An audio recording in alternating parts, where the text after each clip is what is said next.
Hello viewers, welcome to my class. আজি আমি আলোচনা কৰিম দশম শ্ৰেণীৰ বিজ্ঞানৰ পোহৰৰ প্ৰতিফলন আৰু প্ৰতিহৰণৰ পেজ নম্বৰ 184 পৃষ্ঠাৰ প্ৰশ্নৰ কোৱেশ্চন আনসাৰ কেইটা। এক নম্বৰ কোৱেশ্চন কি আছে, লেন্স এখনৰ ওৱান ডায়োপ্টাৰ ক্ষমতাৰ সংজ্ঞা দিয়া। কোৱেশ্চনটো কি কৈছে ফাৰ্স্ট টাইম বুজি লও। লেন্স এখনৰ ওৱান ডায়োপ্টাৰ ক্ষমতা কাক বোলে সেইটো আমাক লিখিব কৈছে। সংজ্ঞা দিয়া মানে কি, কাক বোলে সেইটো মানে বুলি লেন্স এখনৰ ওৱান ডায়োপ্টাৰ ক্ষমতা বুলিলে কি বুজা, লেন্স এখনৰ ওৱান ডায়োপ্টাৰ ক্ষমতাৰ সংজ্ঞা দিয়া, লেন্স এখনৰ ওৱান ডায়োপ্টাৰ ক্ষমতা বুলিলে কি বুজা, একে আনসাৰ। সব মই বুজাই দি আছো। আমি জানো ফকাস দৈৰ্ঘ্য আৰু ক্ষমতাৰ মাজত এটা সম্পৰ্ক আছে। সম্পৰ্কটো কি, পি ইকুৱেল 1/f। চাবা এইটো ফকাস দৈৰ্ঘ্যৰ, এই ফকাস দৈৰ্ঘ্যৰ যেতিয়া তোমাৰ ভ্যালুটো 1 মিটাৰ হ'ব, এই 1 মিটাৰ ফকাস দৈৰ্ঘ্যৰ লেন্স এখনৰ ক্ষমতা ক'ব 1 ডায়োপ্টাৰ। 1 ডায়োপ্টাৰ কি কৈছে, এই ক্ষমতাৰ এসে একক কি হ'ল আমাৰ ডায়োপ্টাৰ, সেইকাৰণে কৈছে 1 ডায়োপ্টাৰ হ'ব। হল আমি উত্তৰ কি লিখিলো চাবা, 1 মিটাৰ ফকাস দৈৰ্ঘ্যৰ লেন্স এখনৰ ক্ষমতা 1 ডায়োপ্টাৰ বোলে। এটা আমাৰ এনসাৰ হৈ গ'ল। এতিয়া চাবা 2 নম্বৰ কোৱেশ্চন, উত্তল লেন্স এখনে বেজি এটাৰ হত আৰু উল্টা প্ৰতিবিম্ব তাৰ পৰা 50 সেন্টিমিটাৰ দূৰত্বত গঠন কৰে। যদি প্ৰতিবিম্বৰ আকাৰ লক্ষ্যবস্তুৰ আকাৰৰ সমান হয় তেন্তে লক্ষ্যবস্তুটো উত্তল লেন্সৰ সন্মুখত ক'ত ৰখা হৈছিল নিৰ্ণয় কৰা। আমাক এইটো অংক কৰিব আছে, অংকটো কৰিম আমি। চাবা কেনেকৈ কৰো মই বুজাই দি আছো। ইয়াত চাবা কি কৈছে, উত্তল লেন্স এখনে বেজি এটাৰ হত আৰু উল্টা প্ৰতিবিম্ব গঠন কৰে, তাৰ পৰা কি কৈছে 50 সেন্টিমিটাৰ দূৰত্বত গঠন কৰে। সব মই দেখাই আছো, মই অংকটো কৰি আছো। আমাক কি কি দিয়া আছে সেইখিনি আমি ফাৰ্স্ট পাতি লও। গিভেন দিয়া আছে, কি দিয়া আছে চোৱা, হত আৰু উল্টা প্ৰতিবিম্বৰ তাৰ পৰা 50 সেন্টিমিটাৰ দূৰত্ব গঠন কৰে। এইটো কাৰ ভ্যালু 50 টো প্ৰতিবিম্বক কি আকাৰ বুজা, বি ইকুৱেল 50 সেন্টিমিটাৰ হল। এতিয়া কি কৈছে হত আৰু উল্টা হলে উত্তল লেন্সৰ ক্ষেত্ৰে কি হ'ব, আমাৰ প্ৰতিবিম্বটো প্লাছতে হ'ব, আমি প্লাছ দিব নালাগে। এতিয়া তাৰ পিছত চাবা কি কৈছে, যদি প্ৰতিবিম্বৰ আকাৰ লক্ষ্যবস্তুৰ আকাৰৰ সমান হয়, এইটো আমাৰ মেইন দে, প্ৰতিবিম্বৰ আকাৰ লক্ষ্যবস্তু আকাৰৰ সমান হয়। এতিয়া প্ৰতিবিম্বৰ আকাৰ বা প্ৰতিবিম্বৰ উচ্চতা কি আকাৰ বুজা, এইচ ডেছ ইকুৱেল কি কৈছে লক্ষ্যবস্তু আকাৰৰ সমান কৈছে, সেইকাৰণে সমান চিন দিলো। কি তাৰপিছত কি কৈছে লক্ষ্যবস্তু আকাৰ বা লক্ষ্যবস্তুৰ উচ্চতা একে, লক্ষ্যবস্তুৰ উচ্চতাৰ কি আকাৰ বুজা, এইচ। এইটো হ'ল আমাৰ এইচ ডেছ ইকুৱেল এইচ, মানে এইচ ডেছৰ ভ্যালুটো এইচ, এইচৰ ভ্যালুটো এইচ ডেছ। তাৰপিছত চাবা তেন্তে লক্ষ্যবস্তুটো উত্তল লেন্সৰ সন্মুখত ক'ত ৰখা হৈছিল, তেন্তে লক্ষ্যবস্তুটো উত্তল লেন্সৰ ক'ত সন্মুখত ৰখা হৈছিল মানে আমাৰ কি লক্ষ্যবস্তুটো উত্তল লেন্সৰ ক'ত ৰখা হৈছিল, মানে সন্মুখত কি থাকে, কোনো এটা দাপোনে হওক লেন্সে হওক, এইটো ধৰা হ'ল আমাৰ কি উত্তল লেন্স। এই লেন্সৰ এইটো হ'ল উত্তল লেন্স, লেন্সৰ সন্মুখত কি থাকে লক্ষ্যবস্তু কি আকাৰে বুজা, ইউ ইকুৱেল হোৱাট হল, এইটো আমাক বাহিৰ কৰিব লাগে। এতিয়া আমি জানো উই নো ডেট, আমি কি জানো, এটা সূত্ৰ আছিল দে, M equal H dash by H হল।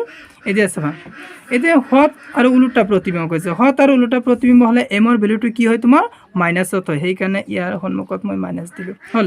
এমৰ পৰা আমি এটা সূত্ৰ জানো, কি জানো, M equal B by U হল। এই বি বাই ইউ এমৰ ঠাইত লিখিলো বি বাই ইউ ইকুৱেল চোৱা এইচ ডে মাইনাছ এইচ ডেছ, এই মাইনাছ এইচ ডেছ, এই এইচৰ জেগাত এইচৰ ঠাইত আমি কি লিখিব পাৰিম, এইচৰ ঠাইত আমি এইচ ডেছ লিখিব পাৰিম। কিয়, এইচ ডেছৰ ভ্যালুটো হ'ল এইচ, এইচৰ ভ্যালুটো হ'ল এইচ ডেছ, সেইকাৰণে এইচৰ ঠাইত আমি এইটো এইচ ডেছটো লিখিব পাৰিম, এইচ ডেছ হল।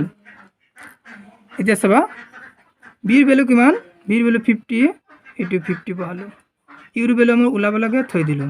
এতিয়া চাবা -2 থাকিয়ে গ'ল, এইটো এইচ ডেছৰ ভিতৰত কি একবাৰ, এইটো 1, এটা আমাৰ 1 দে। এতিয়া চাবা আমি বজ্ৰ পূৰণ কৰিম, চাবা ইয়াৰ তলত মনে মনে 1 ধৰা, ইউ আর 1 পূরণ হলে ইউ মাইনাস 50 গুণ 50। এতিয়া ইউর আগত কি মাইনাস থাকিব না, সেইকাৰণে আমি কি কৰিম মাইনাস দি পূৰণ কৰিম। মাইনাস মাইনাস প্লাস, প্লাস লিখিব নালাগে, ইয়াত প্লাস আছে, প্লাস মাইনাস মাইনাস 50 সেন্টিমিটার হৈ গ'ল। এইটো আমাৰ এনসাৰ। চাবা আমি উত্তৰত কি লিখিলো,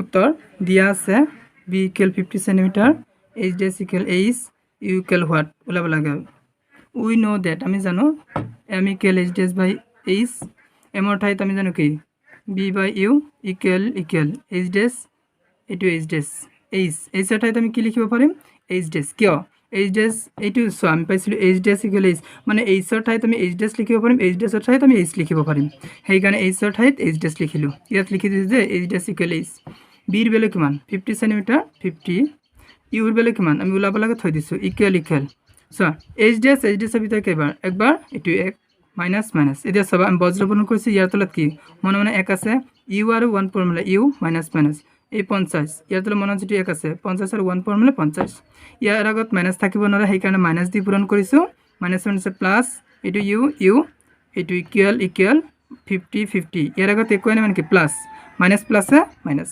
এইটো আমাৰ এনচাৰ হৈ গ'ল লাষ্টত আমি লিখিম এতেকে লক্ষ্য বস্তুটো উত্তল লেন্সৰ সন্মুখত 50 সেন্টিমিটাৰ দূৰত ৰখা হৈছে এইটো আমাৰ এনচাৰ হৈ গ'ল এতিয়া চাবা 3 নম্বৰ কোৱেশ্চন 2 মিটাৰ ফকাছ দৈৰ্ঘ্য অৱতল লেন্স এখনৰ ক্ষমতা নিৰ্ণয় কৰা আমাক ক্ষমতা নিৰ্ণয় কৰিব কৈছে কি অৱতল লেন্সৰ ফকাছ দৈৰ্ঘ্যটো দিয়া আছে চাবা মই কৰি আছো গিভেন দিয়া আছে কি ফকাছ দৈৰ্ঘ্য কি আখৰ বুজা f ইকুৱেল কিমান মিটাৰ 2 মিটাৰ এটো 2 মিটাৰ তাৰ পিছত চাবা অৱতল লেন্স এখনৰ ক্ষমতা নিৰ্ণয় ক্ষমতা কি আখৰ বুজা p equal what hall p ওলাব এতিয়া মন কৰি দা অৱতল লেন্স কৈছে অৱতল লেন্সৰ তোমাৰ এই ফকাছ দৈৰ্ঘ্যৰ ভ্যালুটো কি হয় আমাৰ মাইনাসত হয় সেইকাৰণে মই মাইনাস দিলো হল এতিয়া যদি উত্তল লেন্স দিলে হয় মাইনাস দিব নালাগিলে হয় উই নো দ্যাট আমি জানো আমি কি জানো p ইকুৱেল 1/f এটা আমাৰ সূত্র এই যে চাবা 1 2 থাকিয়ে গল এটো চ f এর ভ্যালু কিমান -2